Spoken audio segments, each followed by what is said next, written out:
ఓం నమో శ్రీ లక్ష్మీ వెంకటేశ్వరాయ శ్రీ మహాగణాధిపతయే నమః. కరారవిందేన పదారవిందం ముఖారవిందే వినివేశయంతం వటస్య పత్రస్య పుటేశయానం బాలం ముకుందం మనసా స్మరామి. మనకి ఆగస్టు నెల కృష్ణాష్టమి, మరి రాబోయే శ్రావణ మాసం కదండి. చేత ఆ కృష్ణుడు మమ్మల్ని రక్షించుగాక.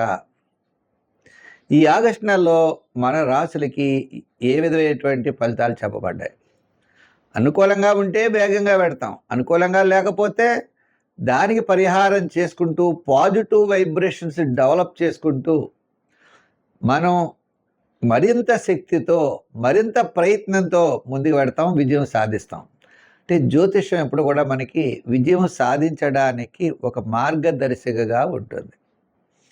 నువ్వు ఇలా పెడితే నీకు మంచి జరుగుతుంది, ఇలా వెళ్ళొద్దు అని నిషేధిస్తూ ఉంటుంది. మరి జ్యోతిష్యం అనే పదానికే కాంతి అనే అర్థం. లైటింగ్ మనల్ని నడిపిస్తుందా? మనమే నడవాలి. ఆ విధంగా మనకి ఆగస్టు నెలలో గ్రహాల యొక్క సంపుటి చాలా అనుకూలంగా ఉన్నది. తద్వారా మన రాశుల ఫలితాలు మనం తెలుసుకుంటూ దానికి సంబంధించినటువంటి సులభమైన పరిహారాలను ఆచరిస్తూ మనోధైర్యంతో, మానసికమైన ధైర్యంతో, ఆత్మస్థైర్యంతో ముందుకు నడుద్దాం. మన రాశి గురించి తప్పకుండా తెలుసుకుందాం. వృషభ రాశి. ఈ వృషభ రాశి వారికి మనం చేయవలసిన పని ఏంటి అన్నట్లయితే, ఈ ఆగస్టు నెలలో వృషభ రాశి వారు మంచి ఆలోచనలతో ముందుకెళ్ళాలి. ప్రతి పని కూడా శ్రద్ధ వహించాలి. గ్రామాల యొక్క బలం చాలా సామాన్యంగా ఉన్నది. వేగంగా పరిగెట్టడం కాదు, ప్రతి పని ప్రతి విషయము శ్రద్ధగా వెళ్ళడం అన్నది చాలా అవసరం. మంచి ఆలోచనలతో వెళ్ళాలి. విద్యార్థులు వారు చేసే ప్రయత్నాలు రాజకీయ నాయకులకు అనుకూలంగా ఉండదు. వృత్తుల వారికి ఆర్థిక సర్దుబాట్లు పర్వాలేదు. వ్యాపారస్తులకి ఆర్థికపరమైన డెవలప్మెంట్స్ మనకి ఆగస్టు 15 లోపలే కొంతవరకు జరగడానికి అవకాశాలు ఉన్నాయి.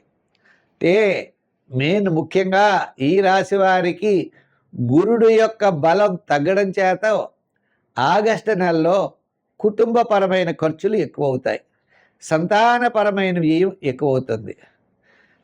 అలాగే మీకు ఆర్థిక ప్రోత్సాహం, ఆర్థిక డెవలప్మెంట్స్, మీకు రావాల్సినటువంటి బకాయిలు రూపాయి వస్తుంది అనుకుంటే 60-70 పైసలు వస్తుంది, 30 పైసలు రాదు. కానీ మీరు ఇవ్వాల్సినటువంటిది రూపాయి ఇవ్వాలంటే ఖచ్చితంగా అక్కడ రూపాయి ఇవ్వాలి. చేత కాస్త రుణం అనేది అడ్జస్ట్మెంట్ చాలా కష్టమవుతుంది.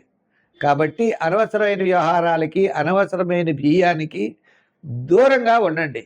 తద్వారా ఇబ్బందులు మనం పరిష్కారం చేసుకోవచ్చు, ఇబ్బందులు రాకుండా జాగ్రత్త వహించవచ్చు. ఇంకా సంతానపరమైన విషయాల్లో 1-2 సార్లు మనం ఆలోచించాలి. నూతనమైన వ్యాపార ప్రయత్నాలు, వివాహాది ప్రయత్నాలు, ఉద్యోగ ప్రయత్నాలు, ఇటువంటి విషయాలు చాలా జాగ్రత్తలు తీసుకోవాల్సిన అవసరం ఉన్నది. ఈ రాశి వారికి పర్వాలేదు, కానీ పెద్ద రేజింగ్ అన్నది కనపట్టలేదు. అంటే మనం ఏమైనా సాధించవచ్చు, ఏమైనా చేయగలం అనేటువంటిది కొద్దిగా ఇబ్బందులు ఉన్నాయి. అంచేత ఈ రాశి వారు చేయవలసిన పనులు ఏమిటి అంటే, గురుగ్రహ ప్రీతి కోసం ప్రతిరోజు శివాలయానికి వెళ్ళండి, శివ దర్శనం చేయండి. రావి చెట్టు ఉంటే ప్రదర్శనాలు చేయండి. ఆ రావి చెట్టు దగ్గర గురువారం నాడు దీపం పెడుతూ ఉండండి.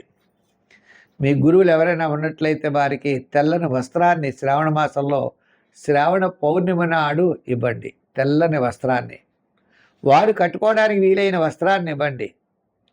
అలాగే దేవాలయాల్లో దీపం పెట్టడానికి ఒత్తులు, అలాగే శనగలు ప్రసాదంగా ఇవ్వడానికి, శనగపిండి ఏదైనా ప్రసాదం చేసి ఇవ్వడానికి, శనగపిండి బెల్లం అటువంటివి కూడా ఇవ్వచ్చు. తప్పకుండా మంచి జరుగుతుంది.